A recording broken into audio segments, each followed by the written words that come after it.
Introduction. Editor's note. What follows is a transcription of a recorded talk given by the author in Santa Cruz, California. It is believed to date from either the late 1950s or early 1960s. It therefore predates the writing of the chapters in this volume, but was included as a valuable overview of the author's later written observations. It was edited for length and conformation to standards of written form. In addition, 3 paragraphs from a deleted chapter, which further described the ghost dance, were included. Mark R. Rushdoony. The American Indian is one of the most neglected persons in the world as far as missionary effort is concerned, but he is one of the most important in terms of the missionary challenge to the Church. The American Indian is a standing indictment against the Christianity of this nation. Our Great Commission commands us to carry the gospel to all peoples.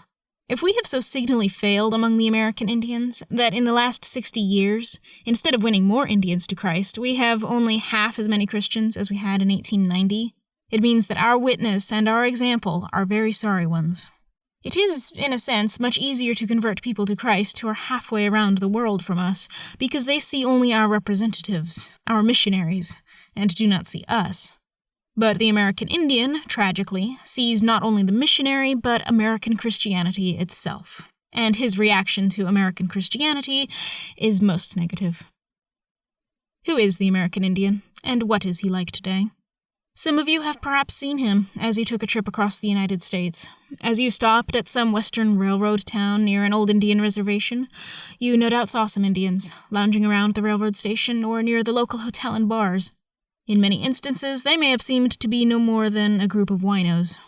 If such was your impression, you were probably right. A large percentage of them are alcoholics. Then, if you have been on an Indian reservation and seen how they live, you have probably been quite upset by the things you saw. It is not unusual to find them living in the most abject circumstances under which disease thrives, TB and venereal diseases in particular. I have seen Indians live, 10 or 14 of them together, in a little log cabin with a dirt floor that is perhaps no bigger than 8 or 10 feet by 12 feet. You can easily imagine how miserable it is to live under such conditions. Perhaps they have just one bed and nothing but bedrolls for the rest of the family. People who see these things very often say that the government ought to do something for the Indians. The answer to that is that the government has already done too much, far too much, and that we, the Christians of America, have done far too little. To understand how all this came to be, let's look at the history of the American Indian. It would be easy to paint a tragic story of the mistreatment of the American Indian, and it would be easy to do it with historical data. It would be very easy to go back into our Presbyterian Historical Society's records and find stories of how Indians were deliberately inoculated with smallpox, which killed them because they had no resistance to it, or were deliberately and systematically debauched so that they might be eliminated and their land taken over by the white man. But I think such stories would paint an unfair picture. I think a much more honest and realistic picture has been given by one of the old Indians on the Owyhee Reservation in Nevada, where I served for 8.5 years, 1944 to 1953. He said, quote, "We hear a lot of the people on the outside making a great to-do about the mistreatment of the Indians, and a lot of our own people are ready to tell such stories. But when you look at it honestly, this is the story. The white man wanted what we had, our land, but he didn't want us. We wanted what the white man had, his improvements, his guns, his modern conveniences, but we didn't want him. And so we fought, each wanting what the other had, but not wanting the other and trying to eliminate him. And we lost. That's the story." Now that's a candid, realistic Indian account of the situation. Of course, it neglects one factor, that the white man in this situation was ostensibly a Christian. The conflict was a long, hard, and bitter one. The Indian fought from the beginning. And because he fought so strenuously for his freedom, there were many who said that the only thing that could be done with the Indian was to exterminate him, wipe him out. They could not subject him to slavery. Very early on, the Spaniards had tried. But it was impossible to enslave the North American Indian. He absolutely refused. If Indians were taken captive and enslaved, they either died or they fought and escaped. To this very day, the Indians have a strong prejudice against Negroes. They say, quote, "The Negro became a slave." You can't say much for people who become slaves. You either die or you fight for freedom. We fought for freedom and we were beaten, but we were never made slaves, unquote. Of course, that was the reason for the long, bitter struggle. The Indian refused to give up, Outnumbered tremendously, he fought against the white man who had superior equipment, and time and again defeated him. By and large, the only way the Indians could be beaten was by superior equipment and overwhelming numbers. The greatest military strategist the North American continent has ever produced was Chief Joseph of the Nez Perce Indians. Chief Joseph's maneuvers in the Indian Wars are a classic of military brilliance. He took a handful of warriors, a tremendous number of women, both young and old, children, and all the paraphernalia of an Indian camp, and defeated the U.S. Army again and again. It was not until he was near the Canadian border and believed he and his people were safe, perhaps even across the border, that the U.S. Army under General Oliver O. Howard overtook him while he was completely unprepared for an attack and decimated his band. Indians are still close to these events.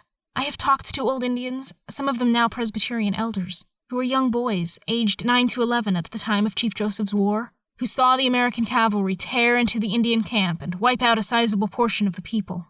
The Battle of Wounded Knee, which ended the Sioux uprising under the medicine man Sitting Bull, took place only in 1890. It was in 1911 that the last, quote, Indian trouble, unquote, in Nevada, led by Shoshone Mike with his band of Shoshone Indians, was finally put down with the extermination of his group.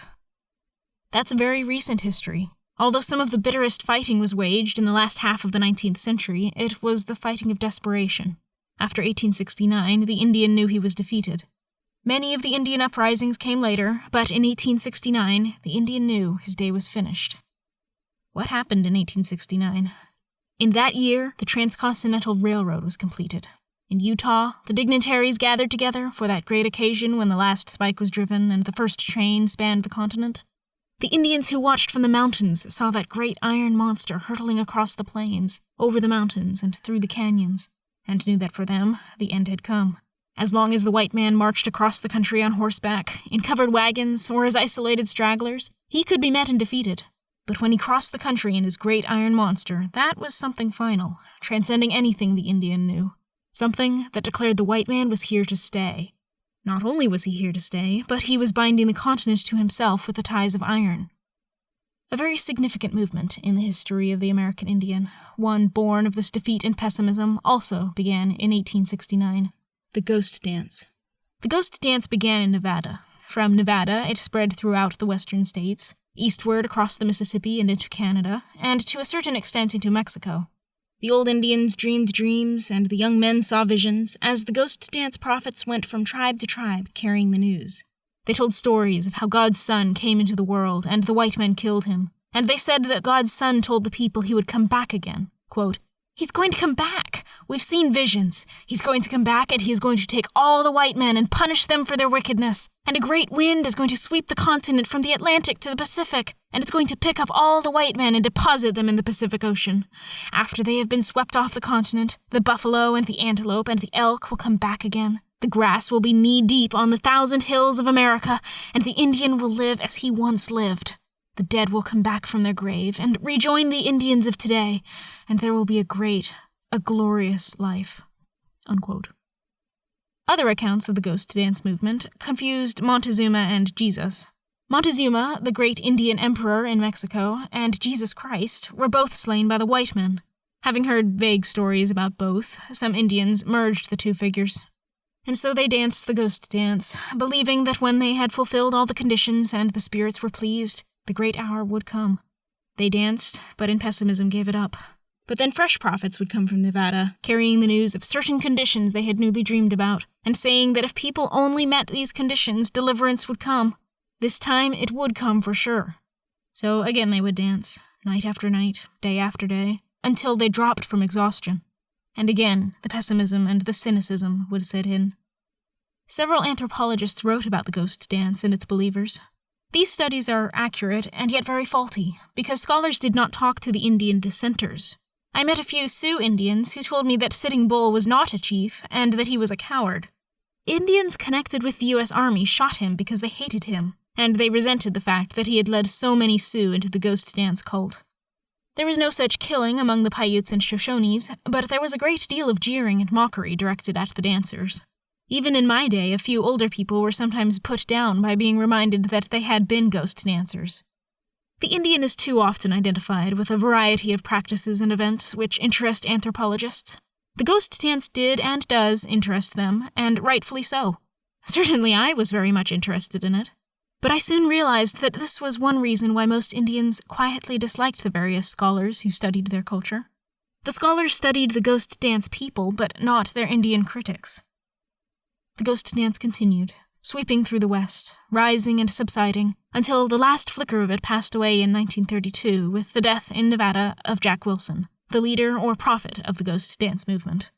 With that came a deep hopelessness, utter defeat, abject pessimism, and also the rise of peyotism, a religious narcotic cult. Peyote is worshipped. It is called, quote, the Father and the Son and the Holy Spirit, unquote, in some groups. In others, it is given pagan names, and in others, a mixture of Christian and pagan terminology. Practitioners worship that narcotic. It is protected by the Indian Service, Bureau of Indian Affairs, and legalized by the United States because it is used, they say, by a religious group. They worship it, and it dulls their intelligence, destroys their moral fiber, and increasingly has laid waste the Indian peoples of America. The deaths which can be attributed to peyote are beyond description. There are no statistics because government doctors are afraid to attribute any death to peyote since the government protects it. Actually, the number of deaths is enormous, while the moral decadence, degeneration, and degradation that accompany the use of peyote is extensive. Some of the old Indians tried to make a stand against peyote. When I first went to the reservation, I recall vividly an incident at a funeral service. About an hour before I was to conduct the service, the funeral feast was still going on, with perhaps 100 people gathered to partake of it, and we were standing around the campfire outside the cabin as the food was being served. An old Shoshone began to speak to the young men, many of whom were adherents of the peyote cult, saying, quote, "Let us go back to the old ways, the good old ways. Worship the wolf. He is the true God. Don't pay any attention to the white man and his religion. They don't believe in it. Look at the government people. Look at the white men you see when you go to town, and see how many of them believe in Christianity. Leave the new ways and go back to the old ways. Worship the wolf." Unquote. It was futile. The old Indian ways were dead. They had little appeal. And the kind of religion that you and I try to give them also had very little appeal. As far as they were concerned, both were dead, the wolf and the religion of Jesus Christ. What had happened to the Indians? Let's look back, first of all, to the old Indian character. Today the Indian is a defeated man, a man lacking in character, an alcoholic, sexually very unstable, and highly immoral. But the Indian of 100 years ago, the Indian of 200 or 300 years ago, was a very different person. The Plains Indian, for example, who inhabited most of the West except for the Southwest and some of the coast, could be characterized by a term so common in this country in the 1920s and early 1930s, quote, rugged individualist, unquote. That was the life of the Plains Indian. His entire training was geared for the single purpose of preparing him to meet life and survive. To be a man was to be someone capable of withstanding all kinds of suffering, surviving under the most adverse circumstances, standing up to almost any condition, and meeting it alone or as part of a group. The children were trained, usually by their grandparents, by stories told around the campfire. The grandparents would tell their grandchildren, quote, listen to me, because you are going to live by these stories, unquote. They would tell them stories of hunting and fishing and battle and survival. So small children would often survive under the most extraordinary circumstances. Circumstances, for instance, like this. An Indian camp was attacked. The parents immediately engaged in battle, the women taking cover with some of the family's useful possessions, or else being seized or taken. What would happen to the children? The children knew instinctively what to do. Perhaps there was a badger hole nearby. They'd crawl into that hole, pull leaves and rubble over the top of it, and stay there until darkness fell. Not until it was dark, when they could hear no noise or activity in the area, did they come out. I remember one such story of a boy of less than school age, in terms of our culture, who crawled into a place of refuge and stayed there all day after his band was attacked. When he came out at night, his band had been wiped out and his father was barely alive. Quote, son, unquote, the father said, quote, we'll try to go a little ways, unquote. They did try, but then had to rest because the man was obviously failing. As they lay down to rest, the father said, quote, son, after a while, when you wake up, feel me. If I'm cold, don't cry, don't stay by me, don't bother with me. Keep moving. When you hear sounds of an Indian camp, don't go into it. Go to the side from which the wind is blowing, lest the dogs smell you and come after you. And there, wait until it's dark. Then creep close and listen, and if you hear our language being spoken, then go into the camp. But if not, keep moving. Unquote. That boy, in early winter when the nights were down to 0 and sometimes lower, kept moving for more than 2 weeks until he found a band of his own people and joined it. How many of our children could survive under those circumstances? They would have been dead within a day. But that Indian child survived. Thus were the Indian children reared and trained. To be a man among the Sioux, you had to dance the sun dance. To dance the sun dance meant you had to subject yourself to a tremendous ritual torture. You could not marry or be a warrior unless you danced the sun dance. There was a pole, like a maypole, with leather thongs hanging from it. The candidates for manhood came near, and the warriors pried up the muscles on the youths' backs, slipped the thongs under them, and cinched the thongs up tight so that the young men would be on their toes for 3 days and 3 nights. They were to dance around the pole without wincing once, singing happy songs about the privilege of manhood. If one collapsed, which meant he'd ripped open the muscles on his back, he would have to wait until the next year before he could apply again for manhood. It was a fearful ordeal, but every Sioux Indian in the old days danced the sun dance before he was a man. There are similar stories among the Shoshones. One of the things that I was interested in when I first went to the reservation was to hear stories of scalping from a member of my own session. I don't think there are many Presbyterian ministers in the United States who had a member of his session tell him about scalping and demonstrate the art, without the realistic items, but enough to give a good description of the technique of scalping. Quote, "We Shoshones," unquote, he said, quote, "were very humane in our scalping. We didn't always kill the person. We scalped him because if we weren't too angry with him, we turned him loose," unquote. He told me of a blacksmith up in the Bruno River country who was one of the last white men to be scalped and was always grateful and friendly to the Indians afterwards. He had expected to be killed, but since he lost nothing more than his scalp, he was quite congenial afterward, and the Indians frequently visited him in later years. The technique, as he described it, is significant. Among young Shoshones, if 2 men were competing for the chieftainship and they wanted to bet one against the other on who was the better runner, better hunter, or better shot with the bow and arrow, they would bet their scalps. The loser of the contest would have to let the winner scalp him. In so doing, he could demonstrate his own manhood and actually win a victory in the whole situation if he could keep the girls in stitches while being scalped. He would sit on a rock and the other man would take a tight thong and tie it around his head, run a short knife around it, put his kneecap down on it, and yank and lift the whole thing. Of course, no hair or skin would ever grow there again. If, while this was being done, instead of wincing or crying, the young man could keep the watching girls amused, then he emerged the winner by demonstrating his ability to be a man. This capacity to take punishment and endure suffering is trained into the young Indian from early childhood. As a result, Indians to this day are much quieter people than whites, for their children are much quieter under any and every circumstance than white children. It's very rare for an Indian woman to express any pain or to cry out in childbirth, no matter how difficult the labor. Indeed, it's very rare to hear from any Indian in a serious accident any acknowledgement of pain. A classic instance of that involved a couple of young men whom we used to have occasionally in our church. One of them, Roy, was an especially good friend of mine. Roy and the other young man, Hooper, used to fight whenever they met, and Roy usually took a beating. Every Saturday night, when they got drunk, something would draw the 2 of them together for a terrific fight, and when I say, quote, fight, unquote, it was a rough affair. In one of the last fights they had, Roy was so badly beaten that his jaw had to be wired, and it took several months to heal. So when he was up and around again, he pretended he was drunk one Saturday night and went to the mining camp. When Hooper jumped him, Roy was ready for it and worked him over quite thoroughly with a knife. Dr. Hyde, who was our doctor at the time and was staying at a mining camp, told me how Hooper walked 2 miles from the scene of the knifing with a couple of friends and said on arrival, quote, "Hey, Doc, can you sew me up?" unquote. He was carrying his intestines in his hands. A single perforation in the intestines is almost invariably fatal, Dr. Hyde told me. In this case, there were 2. More than that, Hooper required more than 950 stitches before being driven 16 miles to the Reservation Indian Hospital, where his patching up could be concluded. During the entire time, Dr. Hyde told me, there was not a wince or a whimper from the man. In a month, Hooper was up and about, and drunk again. You can see that the old Indian character was a rugged one. They were trained to meet life and survive. They were hard, disciplined warriors. Their character was, of course, savage, but it had integrity. They were honest men, trustworthy, and self-reliant. But they were in the way. When the Indian was defeated, the white man didn't want any part of him. People didn't want Indians roaming across the new ranches, farms, towns, and cities, hunting in their old ways. So the federal government set up the reservation system, wherein the Indians were given a piece of land upon which they were ordered to stay. The Indian was not used to farming. In fact, for him, farming was women's work. even chiefs who were partial to farming and tried to lead their people into the new way of life, when they were about to be caught with a shovel or farm implement in hand, they hid it immediately. They were ashamed. It was like a man being caught wearing an apron. Farming was women's work. Hunting, fishing, and fighting were a man's work.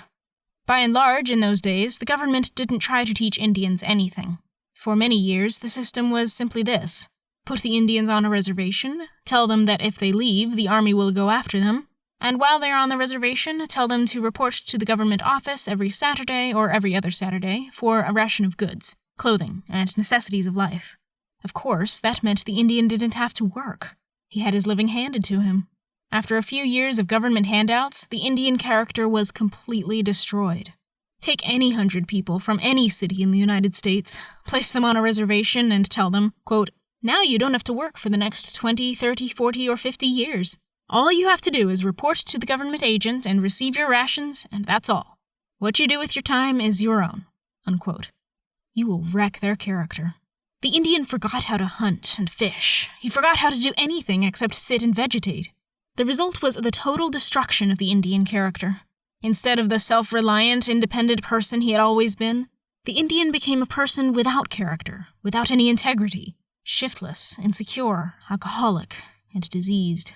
In 1887, the government instituted its first definite policy: to Americanize the Indians. The theory behind the General Allotment Act was that you should try to make Americans out of the Indians, and prepare them for their rightful place in American life. It was a good theory, technically, but false in execution. The method by which they sought to Americanize the Indian was to go into the reservation, set up government boarding schools, and tell the Indians, quote, "Your children must be surrendered to the government. They shall be placed in these boarding schools here or moved elsewhere to another location, and if you refuse, the army will come after you." Unquote. So the Indian home was broken. You can never destroy the home life of any people and have anything left. Wherever you are, you always have to begin with this basic unit, the family. This policy destroyed the home. The children indeed were re-educated, taken through boarding schools through the 8th grade and sometimes beyond. Then they returned home as strangers to their families, insecure, unloved, ready the minute they were turned loose to find some kind of security in the bottle. This system totally debauched the Indians. The sad part of it is that the churches cooperated in it for many years, because they were included in the boarding school program with compulsory Christian training. But that kind of training did not give the Indians Christianity. You cannot force Christianity on any people, and when you destroy the character of a people, you cannot at the same time give them faith. The end result was that the Indian was destroyed even further. The second policy came in 1933, and was worse yet.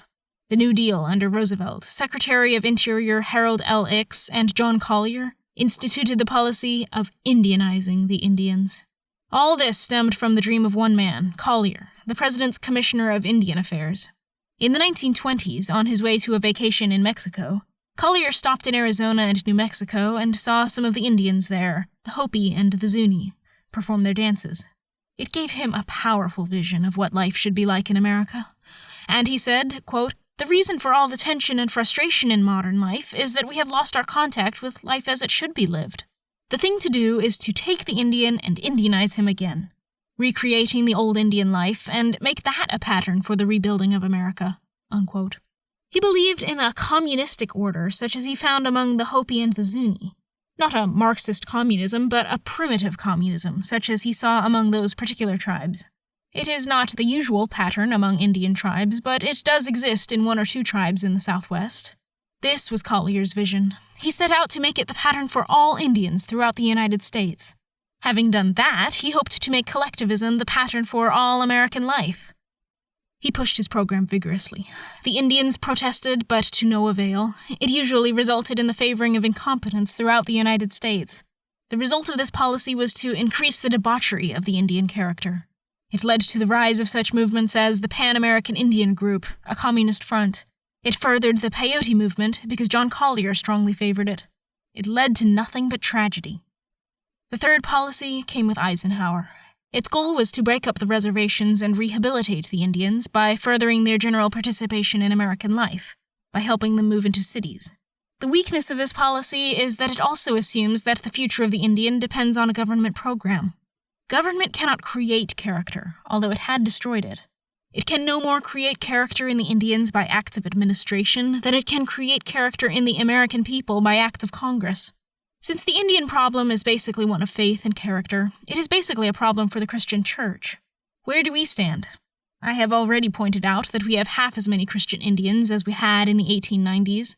Worse, the Indians have no use for our faith. Why? Because their feeling is that when you send them a missionary, when you try to teach them Christianity, it's just another case of hand-me-downs from the white man. They feel that you don't believe in Christianity, and that's why they see so little of it among you. The government doesn't believe it, and there's nothing Christian about the government. Look what is taught in the government schools. Evolution. The Bible has no place in the schools. The schools don't believe in it. Go to the churches. You hear the preachers preaching the same kind of thing that's taught in the schools. Go to the Bible-believing churches. How many of them care about you, the Indian? How many of them are interested in you? They don't believe. They are just giving you the hand-me-downs. The Indians' attitude is that Christianity is dead, and there is no reason for them to take over something that is dead and cast off by Americans.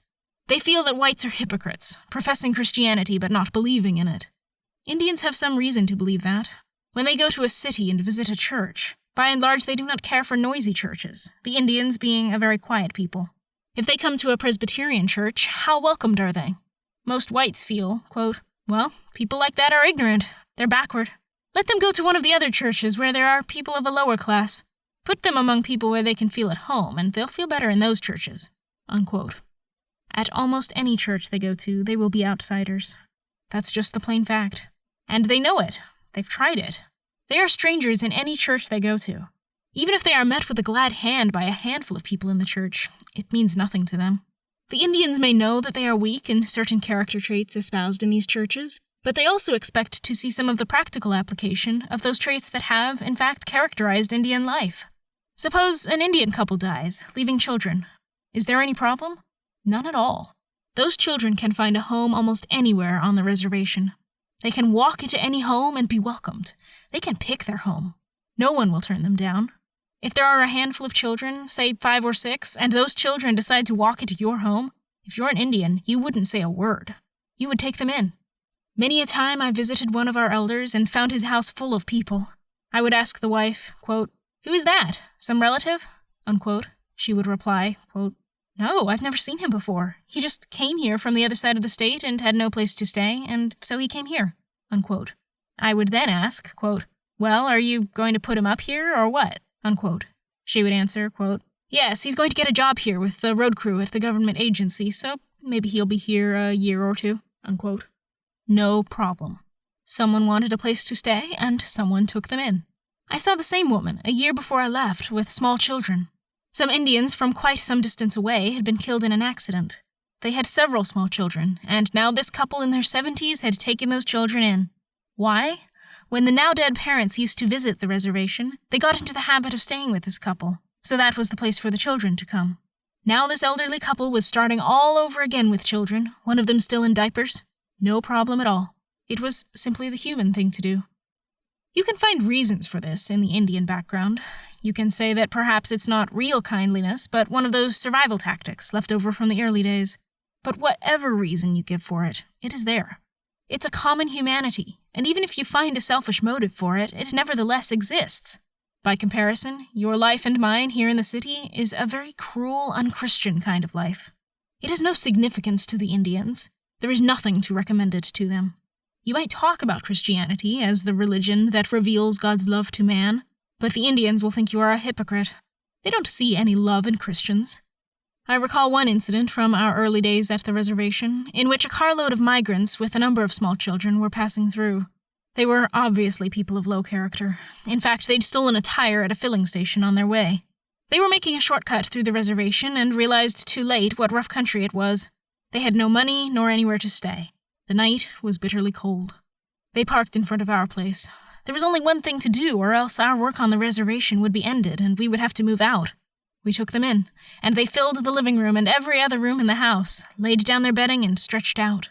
If we had allowed them to spend the night outside, we couldn't have commended our faith to the Indians, because we would have been lacking in the common humanity that they took for granted. They don't see much common humanity in us, and therefore think that we don't believe our own religion. And when they see the whole picture, that Christianity isn't taught in the schools and, in fact, is disbelieved, that the fundamentals of the faith are denied from many pulpits, and that those who profess to believe are lacking in common humanity. They conclude, quote, "It's a hand-me-down. It's a dead thing. Why bother with it?" Unquote. The Church's failure with the Indians is a standing indictment of our Christian faith. One more story before I conclude, although I could go on at great length. I recall the Christmas of 1945, when one of the young Indians, Roy, who had been involved in the knifing incident, who'd done the knifing, in fact, had me to his house for dinner. As we sat around the table in the evening, the meal was being prepared by his two sisters. He spent a great deal of time telling me about his experiences in the armed services, and he knew the insides of a good many jails across the country. He told me about fights and brawls he'd gotten into here, there, and everywhere, and he enjoyed telling me about them. He was doing quite a bit of bragging. As the evening progressed, he grew somewhat serious. As we looked out of the window and saw the kerosene lamps being lit in one cabin after another across the valley, he pointed to them and said, quote, "Look at those people of mine. They're no good. They're like me, just no account. All they're fit for is a reservation where someone puts a fence around them and takes care of them. That's it. They're not fit for anything else. But," he went on, "I've been across this country 2 or 3 times now in the last few years, and I've learned something. The white man isn't much better. He has reservation fever now. He wants someone to put a fence around the whole North American continent and take care of him.